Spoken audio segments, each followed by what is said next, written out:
Hey everyone, this is Cal Jordi, founder of Fearless Transformation. I help entrepreneurs, leaders, coaches, and trainers to double the results with half the time. So today I'm going to be talking to you about a pattern that is very powerful. It's going to help you to first either work on yourself to change a limiting pattern from the past that's been stopping you in the future, or work on someone else, maybe a client, a friend, in order for them to move beyond that limiting pattern. Good? Excellent. So, with that being said, what is that limiting pattern? What is that pattern I'm going to share with you? It's called the reframe pattern. It's called the reframe. So how could you reframe something from the past? That's one way, meaning something that happened in the past that's stopping us in the future. And the reason why I say that is because many times we think that things that happen in the past, that's in the past. And some of us say that time is the healer of all wounds, yes? And from my experience, it's been that time is the infector of all wounds. We may think on a conscious level that the past is the past, and however, we find that the past carries on in the future. Let me give you a silly example. So let's say you are working, you're having, in your business, or you're at the job, and it's Friday afternoon, and now you are, around 2, 3 o'clock, and you're expecting to be done by 5. And here you go, around 4:30, you have something that happens in the workplace. It could be maybe a boss that comes to you and tells you, well, I need you to stay, till 7 tonight working on this really complicated project. Or you could be at your business, and here you get maybe someone from the IRS that they want you to stay out late to, show your files. Or it could be maybe a client that now you're having to deal with a problem. Anyway, it was unexpected, it was Friday, and now what state you may suppose that you'll be in? Most likely you'll be in a frustrated state, wouldn't you? Now, let me put it this way. Let's say in the same context that we just created, that that right afterwards you will be traveling to your favorite vacation with your favorite people on earth. It could be your partner, it could be a wife, a boyfriend, a girlfriend, a very good friend that you want to go out with, travel with. So anyway, you are going to a travel vacation. You have the ticket for that. So now that I put that in place, how is your experience would be different now? Are you going to be the same level of frustration, knowing that after you're done with dealing with this whole problem, you have a ticket that's waiting for you that you leave at 9 p.m. that night? You probably wouldn't be as frustrated as you would be if you didn't have that ticket to that vacation, would you? Why? Because you are living in the future knowing that after we deal with this whole mess, I'm going to be out of here. And that's why you'll be okay with it. On the other token, you go to the vacation and you have a great time, and now you're on a favorite vacation on the planet. Let's say you're in Bahamas, let's say. And here you are laying on the beach and sipping on your favorite drink with your favorite person sitting right next to you.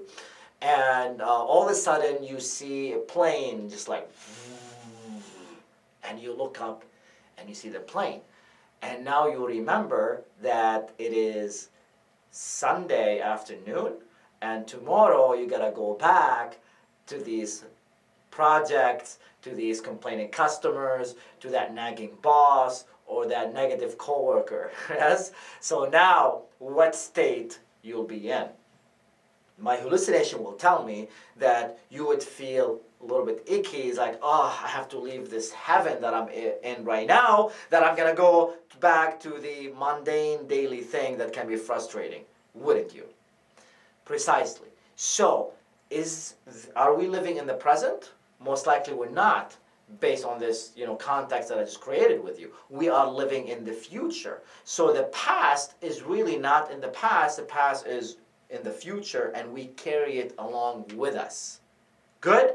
So, with that being said, whatever happened to us in the past that had made an impact on us, meaning if there's a negative response towards it, we carry that on a subconscious level, deep-rooted in our subconscious, and that dictates our behavior. How many of us, many times, we found it that we are responding in an automatic, recurring way to certain things in our life, meaning, here we go again, I got charged another late fee on my bank account. Yes? What about, for example, you will find yourself attracting very similar people to your life, partners, for example. What about a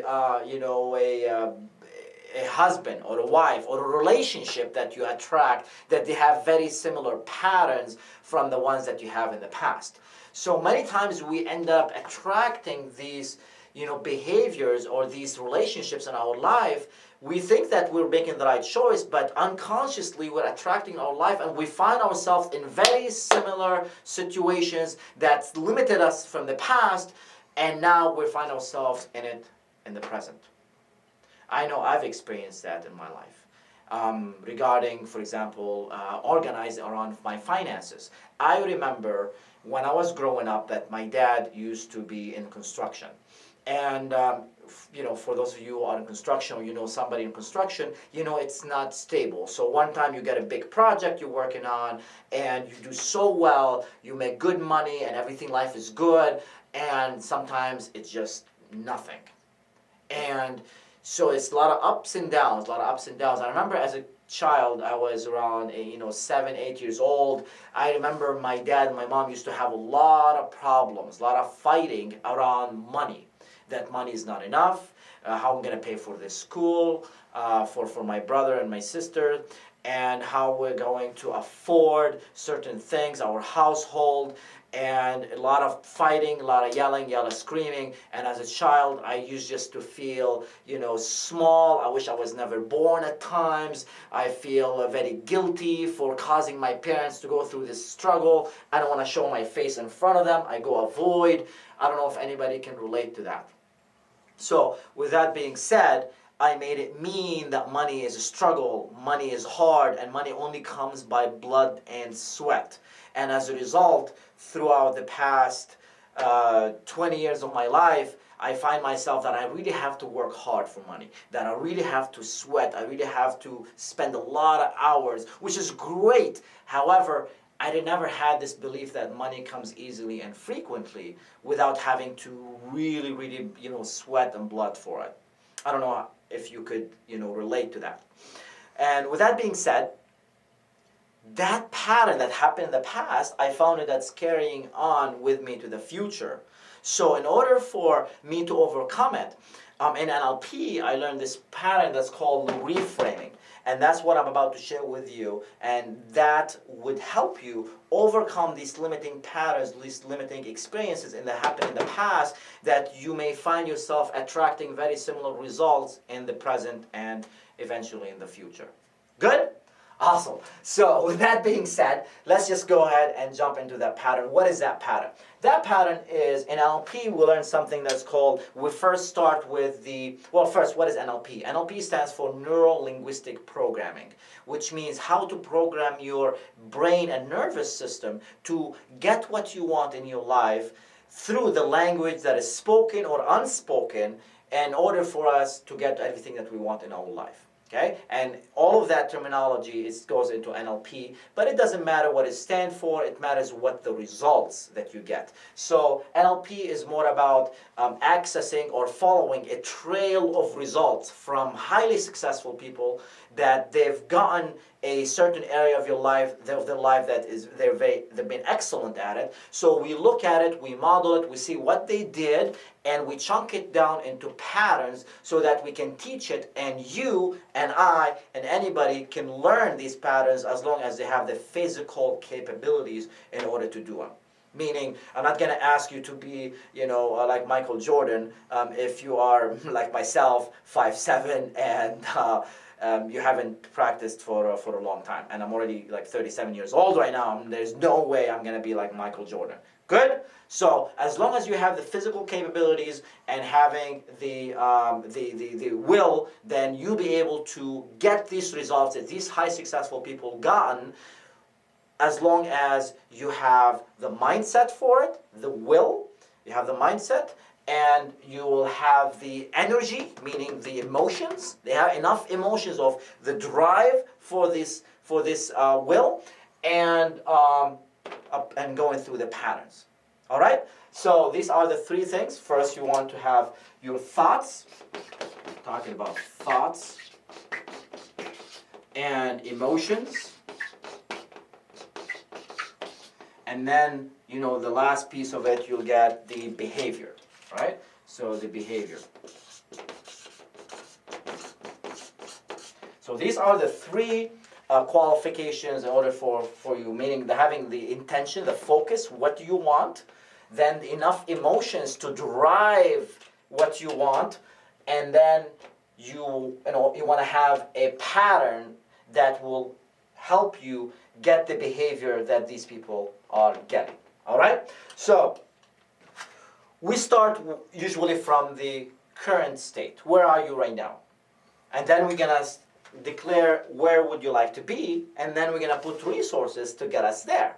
Simple. So starting with where are you right now? Let's say you are in a place right now that you find yourself maybe avoiding, or pushing things that you're not taking action, you're not so motivated, you're pushing things away from you from not taking action. Let's say this is a pattern, but you can pick whatever pattern that you want, okay? Whatever pattern that you want that's been stopping you. So I'm going to give you a moment right now to think of a pattern that you want to change and transform, so that you'll be able to overcome it and get what you want instead.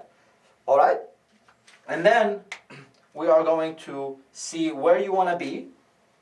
Okay. All right, and we're gonna put some resources between where you are now. This is a present state, and this is a desired state where you want to be. All right. So here's the pattern. Here's how it works. First, step number one. Here's what you do. Whether you're sitting with yourself, you can have someone else do it on you in order for you to get these limiting beliefs, or I'm doing it on you right now. So I invite you to sit in a comfortable place with no interruptions, with your feet flat on the floor, and maybe bring a notepad and a pen, so this way you can keep track of these, or you don't have to do them. You can go watch the video again, and this way you can get the pattern, okay? But I really would like you to be present with me right now so you can get the best out of this pattern, okay? Awesome. So with that being said, let's go ahead and jump into that pattern. So what is that pattern? First, people interpret reality through three modalities mostly. Usually it's five. So something we see, yes, something we see, something we hear, something we feel. That's mostly the three modalities we interpret our reality. Something we see, something we hear, and something we feel.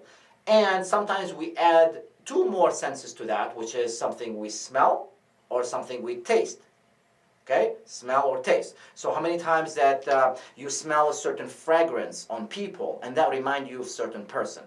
It could be, if it's that person you like, then you feel like you want to smell, you enjoy that smell. And if someone that you have some animosity towards, that you just you want to be disassociated from. Yes? The same thing, something you taste. How many times you tasted certain, food that reminds you of your, back in Thanksgiving when, everything was good, you were a child, having your cousins around, and you're having a good meal with your family. Put you in a positive state. That's what we call them anchors, right? So anchors. So how many times you've seen a visual picture of loved ones, and then when you see this, automatically feel positive emotions. That's a visual anchor. On the negative side of that, how many times you're driving the car and all of a sudden you see a flashing lights? That's a negative anchor. Yes, you feel like somebody, like a cop pulled you over. Okay. The same thing goes for auditory. How many times you hear some certain voice that reminds you of your mother, or reminds you of your teacher that you had in school that was very critical of you. Okay. Or siren. When you hear a siren on the negative side of that as well, you would automatically you get anxious, and you feel like you're alert. What's going on? You feel scared. So those are called anchors. Yes. So these are very important, and we're going to talk about this right now in a sense that how could we change that? So what if we can change these anchors? What if we can change the experience that we had in the past, so that our unconscious okay, will not have that experience imprinted in such a way that imprinted it in the past, and we will have a different experience of it. So there's two parts of the brain. I don't want to be insulting your intelligence with that, but this is something that you've probably heard before. And so we're going to put it right here. And you got the right side of the brain, and you got the left side of the brain, okay? So you got the right side of the brain, you got the left side of the brain. And what happens is your right side is your subconscious, mainly, meaning these are the memories from the past. This is your emotional part of your brain. This is where 80% of our conditioning, our programming lies. This is where it takes place, in your right side of the brain. On the left side of the brain, however, this is your logical side of the brain. This is a critical side of the brain. This is a brain that wants you to accomplish things, go through goals, set goals, and analyze things. This is your logical. So I'm going to put here, this is your emotional side, right there. Okay, and this is your logical side. Okay, emotional side and logical side. So what does that mean? So what's the point? What's the point? So the point is that where we need to work, where are we working right now, is here, on this part of the side of the brain. This is on the emotional side, on your right side of the brain. Because that's where 80% of our conditioning takes place. This is where our patterns, our recurring patterns, our automatic recurring patterns takes place right here in our emotional side. Which means once we change an experience on an emotional part of the brain, that's where we can change it forever. So the question is, can we change an experience that happened in the past, how it affected our emotions, so that we could disassociate the emotions that we had in the past from the actual what happened, which is, the fact. So usually when we go on live, something that takes place, and then we would make a meaning out of it, yes? So, for example, I'm going to draw another 2 circle right here, and then I'm going to share with you how does that look like. So let's say you got something that happened, for example, in my case, I heard my parents fighting over money. That's something that happened, okay? That's something that happened. That's a fact. Whereas I make a meaning out of it, okay, that is that money is a struggle, that money comes hard. Does that make sense? So now this is a meaning that I make, something that happened, and then I'll make a meaning out of it. All that happened is I heard my parents, fighting over money, okay, fighting over money, and then what I made it mean, that money comes hard. Okay, let's say. Okay, money is hard. So that now is conditioned where in our subconscious, right here, so that when we walk into the present or the future and we get an opportunity, let's say, to invest in something that we know it is lucrative on a logical side, however, we don't end up doing it, or when we do it, deep down inside there's a little voice that says, yeah, but money is not that easy, and it's not gonna work out, things is not gonna work out. And guess what would happen? You know it. Most of the time it doesn't work out. And that's what distinguishes successful people from people who are struggling, is that mindset. The mindset of people that who are successful is what gets them what they want in their life versus what they actually do. Are you a hard worker? Ask yourself. How many times you find people who are filthy rich, they're happy, they're successful, they have the relationship they want, however, they don't work as half as you do? I know I do. Okay? So it's not about working hard. Working hard is a crucial component in being successful. I know, I know from interviewing thousands of successful people and being surrounding myself with them, around them, and learning from them. I know that they worked really hard at some point in their life in order for them to accumulate, the success they have. However, they did it from a place that they had an outcome to come to, not from a place that they believe that that's the only way to do it, and this is going to be a constant thing for the future. So it is something temporary that they're going to just put everything they got in it in order for them to get what they want. So it's a different, completely different mindset. And they know that they're worth it.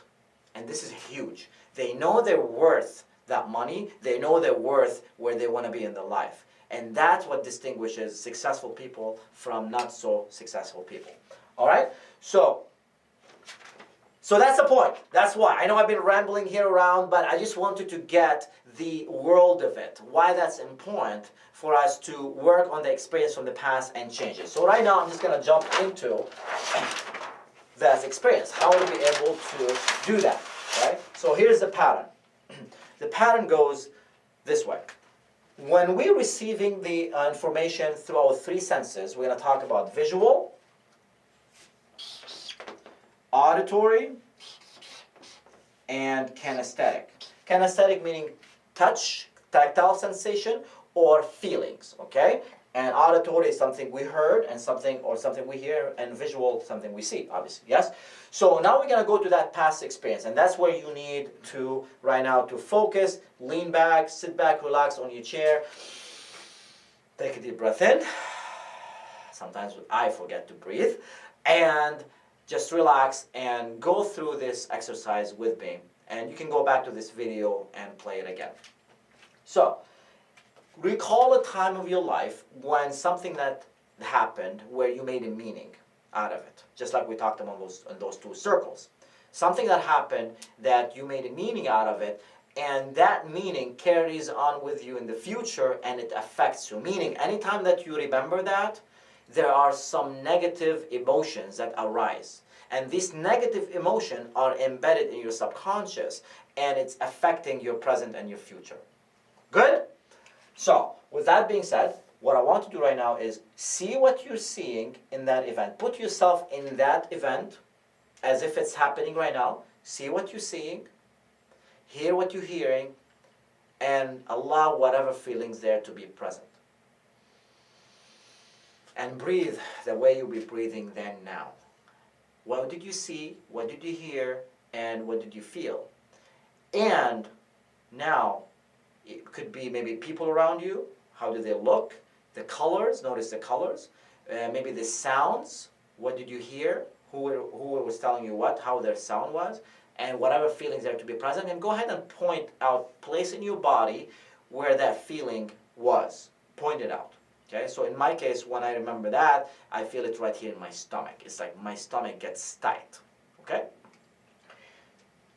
I promise you I'm not going to keep you there for too long, and you are going to transform it so that anytime that you think of that specific event, it's going to be neutralized, meaning you're not going to have these emotions anymore. So that's why it's important to follow up with me in this exercise and do what I'm asking you to do if you are committed into overcoming that experience in the past so that you can create the future that you always wanted to. Because your success is dependent on you, and your success lies right here between our two ears only. Once we change the mindset and we put the mindset for success, then nothing will stop you. I know that, wouldn't you? All right?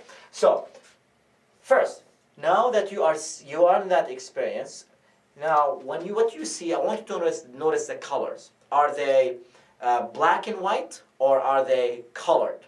Is the picture that you see, is it black and white, or is it colored? Right? So I'm just making things up right now. Let's say if it was colored, so I'm just going to put here colored. Okay? Second question is it a picture or is it a movie? Meaning, is it a still picture, you just remember one picture, or you remember it as a movie that's going on? Okay? And now, let's just say it was a movie. Okay? If it's not, then just put a picture. Okay? And you can do this with a client as well. Okay? Or you can just go through with this with me and have somebody else, or maybe do it for you as well. But it's important for you to go through this with me so you can experience it in your body, so you can see the power of that. All right? The third question you say is, what you saw now, is that picture or that movie, is it close or is it far in the distance? Is it close to you or is it far in the distance? Let's just say it is close. Okay? Okay? And here is his movie, and here it is colored. All right? Next, ask, in that experience, is it panoramic view, or is it frame? Does it have a frame around it? Okay, so answer that for yourself. You can jot it down. Okay, so let's say it was a panoramic.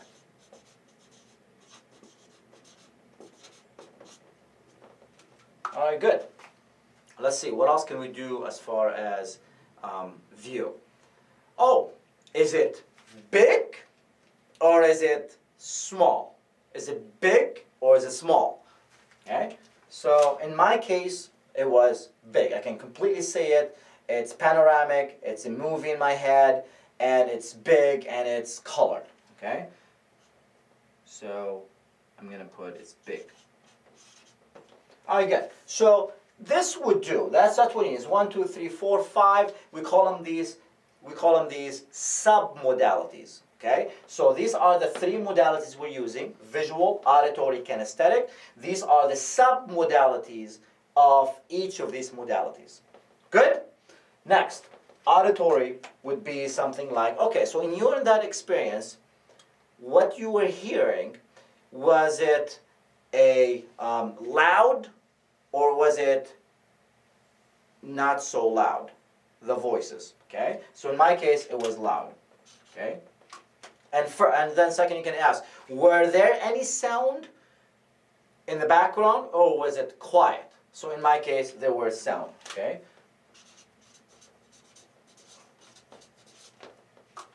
Then I say, let's say, was it rhythmic? The sound was rhythmic or arrhythmic? Okay, just all over. So in my case, it was arrhythmic.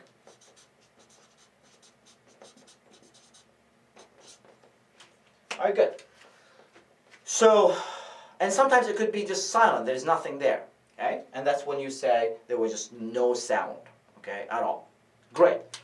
Let's move on into kinesthetic. Okay, so with the kinesthetic, what is it that if you got to touch that movie or that picture, would it be warm or would it be cool? Okay, so in my case, touching that picture, it would have been cold. Okay, it would have been cold. Next, if I touch that, when you touch that picture, would it be more of rough tactile sensation, or would it be smooth if you touch that movie or that picture? Okay, in my case, it will be rough. Okay, so I'm going to write rough. Next, when you touch that movie or the picture, as you're thinking about that now, would it be, if you get to touch it, would it be wet or would it be dry? Okay, so in my case, as I'm thinking about it, it was dry. Okay, so I'm going to put dry right here. Okay, and you can get more of these submodalities when it comes to more of a tactile sensation. I'm just going to be satisfied with all 3, so you can get, the impact of it, and mostly it will be completely perfect. All right. Next, here's what I do. Right now, I just want you to, open your eyes, or you tell your friend or your client to open their eyes, and now, you want to break state. It's important to do here right now is breaking state. How do we break state? You can, just look around.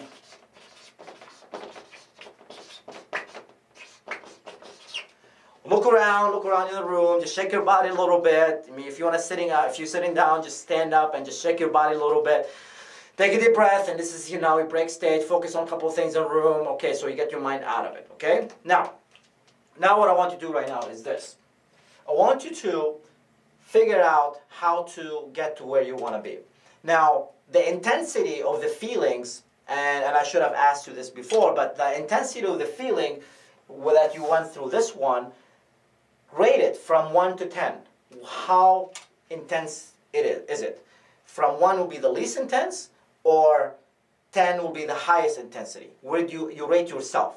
Okay? So in my case, and you can do it right now, the question would be, close your eyes again, think of that state. As I'm thinking about that right now, I can rate it at a 7.5. Okay? Great. So I'm going to put here 7.5.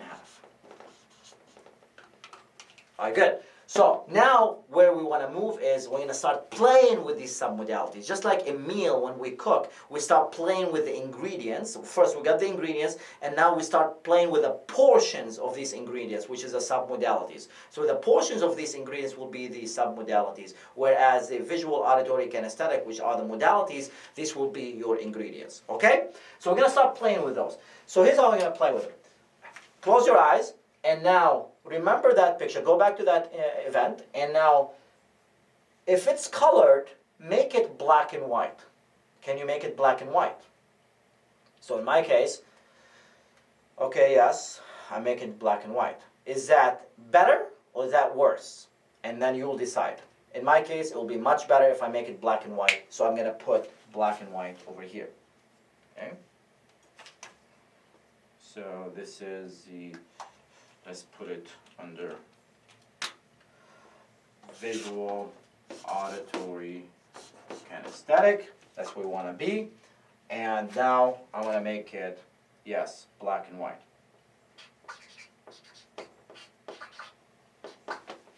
Next, as you're thinking about that event, instead of make it a movie, can you make it a framed, it's just picture frame? So in my case, as I'm thinking about that right now, I'm going to take it away from being a movie and I'm going to put it into a picture frame. Yes, and is that better or worse? That's much better for me to have it just a frame, okay? When I say better or worse, meaning how do you feel about it? The intensity of the feeling, does it go down or does it go up from the 7.5 that I had? For you, it will be a different rating, okay? So in my case, then I will make it a frame. Good. So as I'm thinking about that now, the next one would be, would it be, instead of making it close, can we push it far in the distance? Can you push it far in the distance? Okay?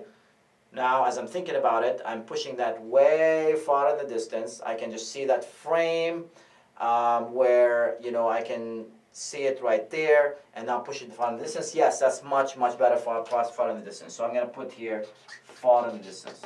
Okay? I'm going to add one submodality which is very, very important, and that is sometimes we see it from our own eyes, and sometimes we see ourselves in the picture, and that is crucial as well. So I'm going to add this one right here. I'm going to ask you, in that event that you had, were you seeing it from your own eyes as if it's happening right now from first positioning, or you were seeing yourself in the picture as a third party, like watching yourself in that? So if that's the case, whatever the case is, just go ahead and add it here, and that would make a really big difference for you. So in my case, I am seeing myself in the picture in the beginning state where I started, the present state. So I'm going to put here first positioning. Okay, and the second would be the desired state where we're gonna go to. Now, where do you see yourself as seeing it from your own eyes, or can you put yourself in a third party seeing yourself in the picture? So I'm thinking about it right now, and if I push myself and I'm seeing myself out from a distance, that's much better, okay? And this is what we call disassociated. Sometimes it's much better to disassociate rather than be associated. When we're looking at it from a distance, watching ourselves in the process, it takes the emotions out, because now we're not in these emotions. So I'm going to put it here at second positioning, okay? Second positioning right here. All right, good. We still got the close, so with Tafar, so we still got the panoramic and view. So in my case, if it's panoramic, now would I make it more of a frame? Is that better or is that worse? Okay, so in my case, if I make it a frame, it will be much better. So I'm going to put it here as frame. And last but not least, we got, instead of being big, can we make it small? Can you make it small? All right, good. That's better for me, is make it small. Okay, good. So I'm going to keep it at, I'm going to put it at small. All right, good. So now I'm going to move into the auditory. If there's any sounds in the background, then could you make it, if it's loud, can you make it not so loud? Okay. So in my case, I could make it actually no sound at all. Matter of fact, I'm going to take it to the next level. I'm going to insert a music that I like. I'm going to insert maybe a cartoon. I used to watch Looney Tunes. I'm going to play that in the background. And now, how is your experience? Is it better or worse? What is your favorite music? What do you like? What is it like, something that puts you in a positive state? And play that in the background. And now see that your experience, is that better or is that worse? Okay? So in my case, it's definitely going to be better. Right now, playing that Looney Tunes in the background. Okay, so I'm going to put here Looney Tunes. Okay, music. And as far as kinesthetic, instead of having it being cold, can you make it warm? Okay, is that better or worse? In my case, it'll be worse if I make it warm. So I'm just going to keep it as cold. Okay, I'm going to keep it cold. Rough, instead of being rough, can I make it smooth? Yes, I can make it smooth. I can see like how smooth that is. That's actually definitely better. Okay, so smooth. And last but not least, instead of being dry, can I make it moist or wet? Yes, but that doesn't make any much difference. So I'm just going to, never mind it. I'm just going to keep it there. Okay? So that's the thing. You can be flexible around it. You want to trust yourself and you want to calibrate for your client in order to see them if that really makes a difference. And how to calibrate, you want to watch the facial expression. Sometimes you see the blood rushing through the face. You're able to see that if that's better or not, if there are more emotions or less emotions. Okay? So now that we reframe the submodality, we reframe the quantities of the ingredients, here's what I want to do right now. Is I want you to first, shake your body, change state, break state again, look around you. Okay, good. Now, with the new submodalities that you have, just go ahead and think of that event that happened in the past. And from 1 to 10, where is it now? As I'm thinking about mine, with the new submodalities, wow, it's probably like around 3.5. Okay, so I don't know about you, but for me, it's right now is around 3.5 with the new submodalities. I'm going to put here 3.5. Okay, and which is a huge difference from where it was. And guess what? This would stay with you. This is not going to change back to this one, because now it's being re-imprinted in your brain. How did it happen with these new submodalities in place? So anytime that you think about that event, you are going to realize that your emotions around it, they're not as intense as they used to be. And if that didn't work for you right now as we're going through this video, because you're having to stop, pause, all that stuff, now you got the pattern. So I'm going to review the pattern real quick for you. First thing you're going to is you want to find out what's the present state, and then you're going to go into a new desired state. Okay, and how would you do that? You're going to pick the three most used submodalities, which is visual, auditory, and kinesthetic. And you're going to ask, you're going to go to that event as if you are in that event and see what you're seeing, hear what you're hearing, and feel what you're feeling. So you want to ask your client, or you want to ask your friend or yourself. You're going to ask, okay, so remember a specific time in your life when this first happened, or when this happened, when this limiting pattern started. What do you remember from what we talked about, what happened? Okay, what do you remember?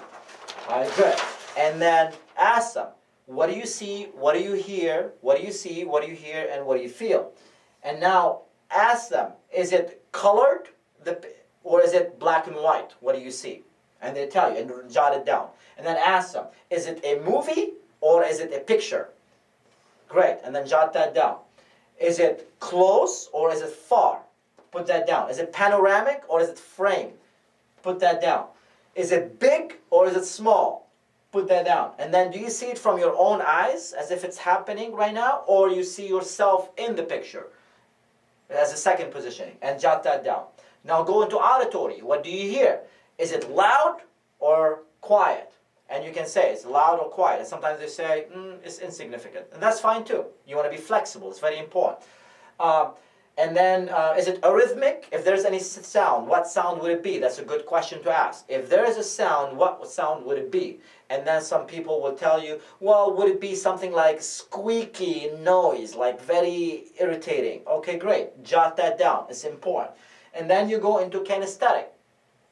Is it cold or is it warm? Jot that down. Is it rough or is it smooth? Is it dry or is it moist? You jot that down. Excellent. Now, break state. Okay?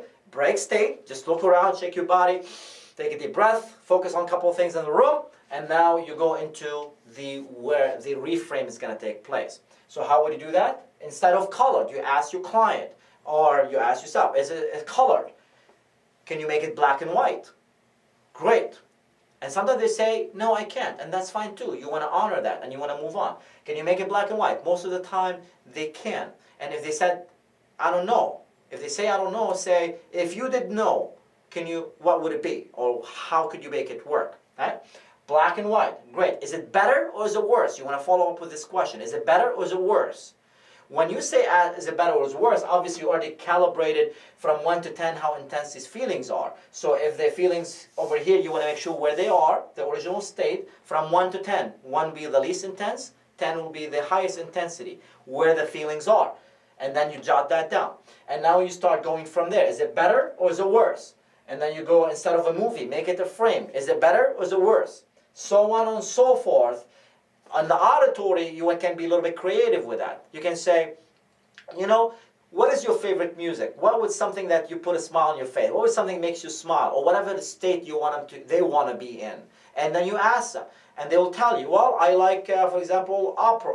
I like to, listen to opera music. Okay, great. Can you play your favorite opera music in the background? Now we're re-imprinting what happened in that experience, yes? So in my case, it was Looney Tunes. When I was growing up, I used to love to watch these cartoons, okay? And now you finally go into kinesthetic. Kinesthetic, instead of cold, and now can you make it warm? And in my case, it didn't help. It actually made it worse. So I just kept it at cold. Okay, I want to show you that you can be very flexible according to calibrating with your client or with that person or with yourself if you're doing it on yourself. Or rough or smooth, and then you change. Dry. In my case, dry. It didn't make much difference, so I just kept it dry. Okay, I didn't go into moist. Okay. Again, you just want to be going through these 3 submodalities, and after that, you get them to break state again, and now think of that event, and now from 1 to 10, where is it now? And most likely you'll see significant shift. Sometimes people will go down to 1 or maybe like 0.5, which how valuable would that be to get rid of that experience or that impact, the emotional attachment to that experience, so that you free your unconscious from that limiting pattern that keeps impacting your present and your future, so that you can create what do you want instead. So you can move on without feeling fear, and you can move on and get what you want in your life. I hope that served you, and I hope that you can take that on and apply it. It's a little bit of a long process, and if you're still here and watching this video, I acknowledge you for being on this video, because obviously you're committed to something and bigger than who you are, and you're committed to something that's important, and I honor you for that. And I hope that serves you, and please send me a comment below and tell me, what do you think of this pattern? What worked, what didn't work, how could I make it better? I'm always open there for suggestion, and I want to make this a powerful, impactful training videos for you. So please share with me your comment. What do you think of this video? What do you think of this process, and how could I make it better next time? Until then, be fearless and always be growing. Cheers.